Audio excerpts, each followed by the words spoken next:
Very good morning to all. Let's start class 10 chapter 8 water resources. This chapter में जो हम discuss करेंगे waters के बारे में डिस्कस करेंगे तो first of all discuss introduction. Water is the incomparable gift of nature.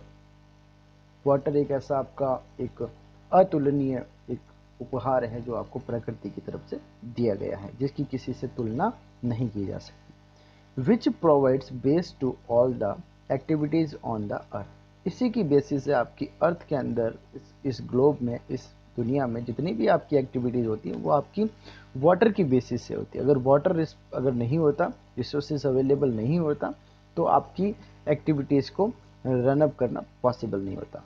Water resources is primary necessity for the social economic development of any country.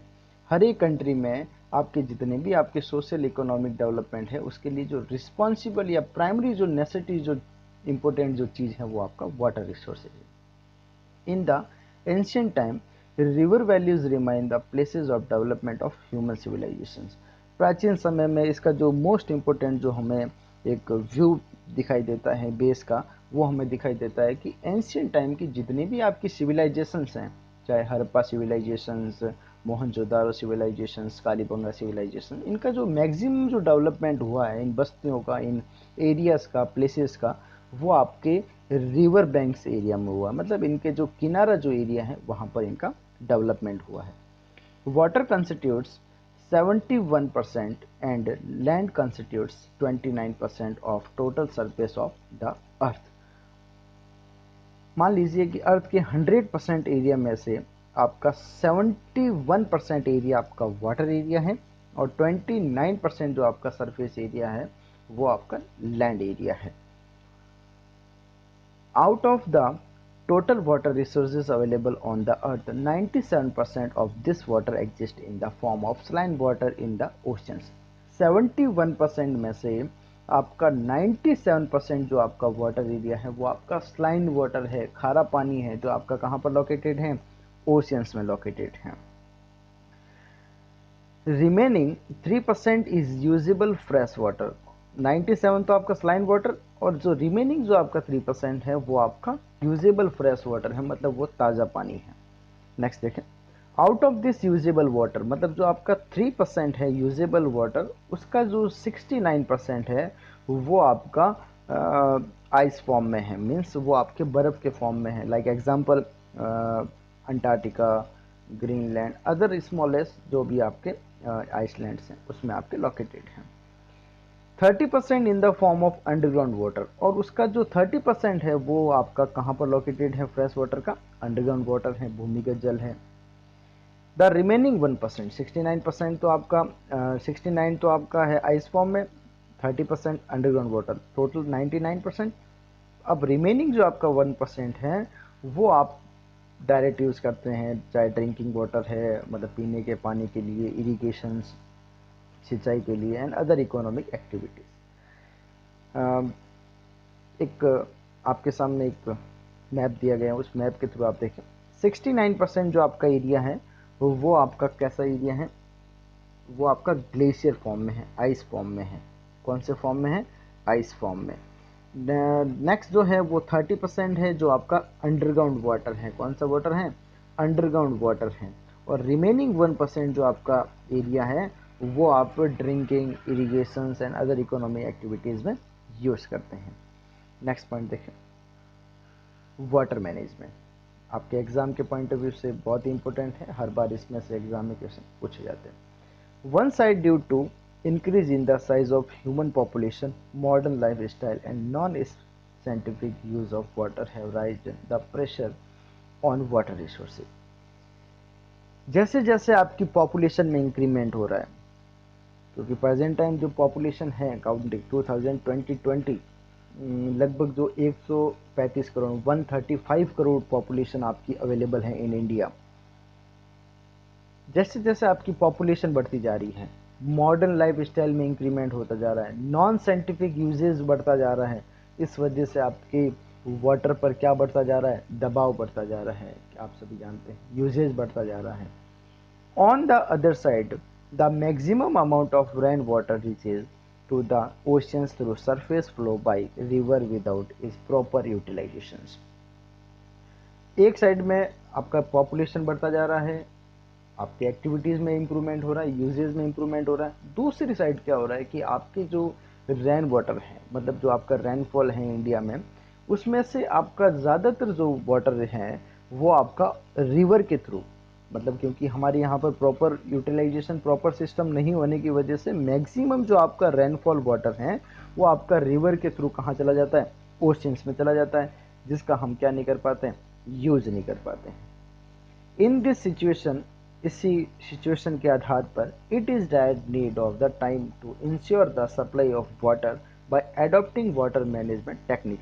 इसी को मद्देनज़र रखते हुए हमें ऐसे टेक्निक्स को इम्प्रूव करना पड़ेगा जिससे हम इन वाटर को क्या कर सकें, यूज़ कर सकें, और उस वाटर को क्या कर सकें, यूज़ करने के बाद में सप्लाई के लिए लोगों तक पहुंचा सकें। यही आपका सारा प्रोसीजर क्या कहलाता है, water management. Famine and drought resulting from the uncertainty and irregularity of monsoon। हम आप सभी जानते हैं भारत में, इंडिया में जो आपका मानसून है वो किसी प्रकार का फिक्स नहीं है, कभी जून, कभी जुलाई, एंड कभी हाईएस्ट कभी लोवेस्ट रेनफॉल की वैल्यूज हमेशा बनी रहती है। Several multi-purpose projects launched after independence in the 5-year plans which resulted in solving problems of flood, drought, and supported the production of hydroelectricity, drinking water supply, irrigation fisheries, and environmental management। अब आपने सभी ने पढ़ लिया कि ये हमारे यहाँ पर प्रॉब्लम है, वाटर मैनेजमेंट को हमको इंक्रीज करना है क्योंकि पॉपुलेशन इंक्रीज हो रहा है, डिमांड्स इंक्रीज हो रही हैं। अब आप सभी जानते हैं प्रेशर होता जा रहा है आपके वाटर पर। तो उसी के लिए जब हमारा देश आज़ाद हुआ 1947 के बाद में, तो हमारे लिए गवर्नमेंट्स के द्वारा आपका उस समय प्लानिंग कमीशन होता था, उस प्लानिंग कमीशन के द्वारा आपकी 5 ईयर प्लान्स को बनाया गया था। उसको जो शुरुआत है वो 1951 से आपकी शुरुआत होती है, और उन्हीं 5 ईयर प्लान्स के अकॉर्डिंग ये डिसाइड किया गया था कि हमारे यहाँ पर जो वाटर मैनेजमेंट की जो टेक्निक्स हैं उनको इम्प्रूव किया जाएगा, जिसके थ्रू आपके मल्टीपर्पज़ प्रोजेक्ट को बनाया जाएगा, जो आपके मैनी टाइप्स यूज़ होंगे, जो आपकी अलग अलग टाइप्स की प्रॉब्लम्स को सॉल्व करेंगे। वो कौन कौन सी प्रॉब्लम है देखें। Solving the problem of flood and drought. आपके जो भी प्लेसेस हैं, मान लीजिए किसी एरिया में आपका सूखा अकाल वगैरह रहता है, तो वहाँ पर वो क्या प्रोवाइड करवाएंगे, आपके कैनाल या डैम्स कंस्ट्रक्शन करेंगे और उनके थ्रू वहाँ पर वाटर प्रोवाइड करवाएंगे। Supported the production of hydro electricity. वहाँ पर वो आपको हाइड्रो इलेक्ट्रिसिटी प्रोवाइड करवाएंगे। मान लीजिए आपने कहीं पर मल्टीपर्पज़ प्रोजेक्ट डैम्स का कंस्ट्रक्शन किया है, तो वहाँ पर आप इलेक्ट्रिसिटी जनरेट कर सकते हैं टरबाइन के थ्रू। ड्रिंकिंग वाटर सप्लाई कर सकते हैं, पीने के लिए आप नियरेस्ट एरिया में आप वाटर सप्लाई कर सकते हैं। इरिगेशन, सिंचाई के लिए पानी प्रोवाइड कर सकते हैं। मछली पालन कर सकते हैं आप। इन्वॉल्वमेंट मैनेजमेंट में भी सपोर्ट कर सकते हैं। ये आपके यूजेस रहेंगे। एग्जाम में आपको पूछा जा सकता है, right the uses of the multipurpose project of the India. तो ये आपके यूजेस आपको ध्यान रखना है। The first prime minister of India, आपको ध्यान रखना है कि इंडिया के जो आपके फर्स्ट प्राइम मिनिस्टर हैं Pandit Jawaharlal Nehru, called this multipurpose project as the temple of modern India. ये जो आपके मल्टीपर्पज़ प्रोजेक्ट्स बनाए हैं, जिसके आपके मैनी टाइप्स यूजेस हैं, वो जो आपकी इकोनॉमिक डेवलपमेंट, सोशल डेवलपमेंट में जो आपके सपोर्ट करता है, उस मल्टीपर्पज़ प्रोजेक्ट को इन्होंने the temples of modern India कहा है। आधुनिक भारत के मंदिर कहा है कि जो हमारी इकोनॉमिक में क्या करेंगे, सपोर्ट करेंगे। नेक्स्ट जो आपका टॉपिक है, in India this project are run by states and central governments. और उसी की बेसिस 1951 के बाद में आपके कुछ मल्टीपर्पज़ प्रोजेक्ट कंस्ट्रक्शन किए गए थे, जो आपके दो कैटेगरी में डिवाइड किए गए थे। First of all is state government project, second is central government project. The execution of important project such as Bhakra Nangal, Rihand, Damodar, Hirakud, Kosi, Tehri is being done by the central government. ये जो आपके मैनी टाइप्स के जो अभी आपने पैराग्राफ में पढ़े हैं, ये आपके सेंट्रल गवर्नमेंट के प्रोजेक्ट्स हैं। कौन से प्रोजेक्ट हैं, सेंट्रल गवर्नमेंट के प्रोजेक्ट हैं। वापस देखिए, Bhakra Nangal project, Rihand project, Damodar project, Hirakud project, Kosi project and Tehri project, ये आपके सेंट्रल गवर्नमेंट के प्रोजेक्ट हैं। The Chambal project in Rajasthan. अब जो आप डिस्कस कर रहे हैं वो आपके स्टेट गवर्नमेंट से रिलेटेड, पहले आपने सेंट्रल गवर्नमेंट से रिलेटेड पढ़े थे, अब आप स्टेट गवर्नमेंट से रिलेटेड डिस्कस करेंगे।